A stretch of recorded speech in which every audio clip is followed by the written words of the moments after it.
Sir, খাস্তুকীর বাবু phone করেছিলেন, বলছিল যে ওই ব্লাড স্যাম্পলটা যেটা নেওয়া হয়েছে সেটা টেস্ট করেছে সারা রাত ধরে, কালকে রিপোর্ট পাওয়া গেছে। রক্ত নয় তাই তো? না স্যার, ওটা রক্ত, কিন্তু ওটা মানুষের রক্ত নয়, কোনো পশুর রক্ত। কিভাবে বিজয়টা খেলাচ্ছে, হ্যাঁ? এ কসাইখানা থেকে আনা পশুর রক্ত মাখানো পুতুল, পাপাইয়ের জুতো।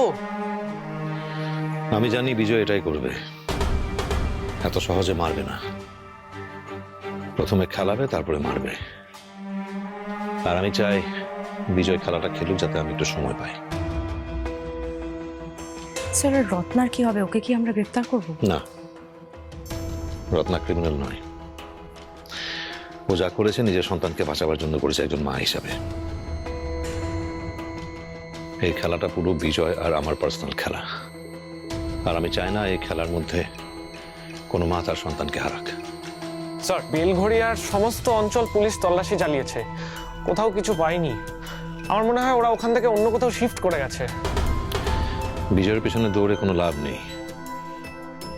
ওরা এরকম ভাবে ঘন ঘন নিজের ঠিকানা পাল্টাবে আর তাদের পেছনে আমাদের দৌড় করাবে। আমি শুধু অপেক্ষা করছি বিজয়ের নেক্সট ফোন কলটার, তাহলে জানতে পারবো নেক্সট কি করতে চলেছে। দেখুন SIT বেঙ্গল প্রতি সোম থেকে শনি রাত 8:30টায় শুধুমাত্র জি বাংলা সোনারে।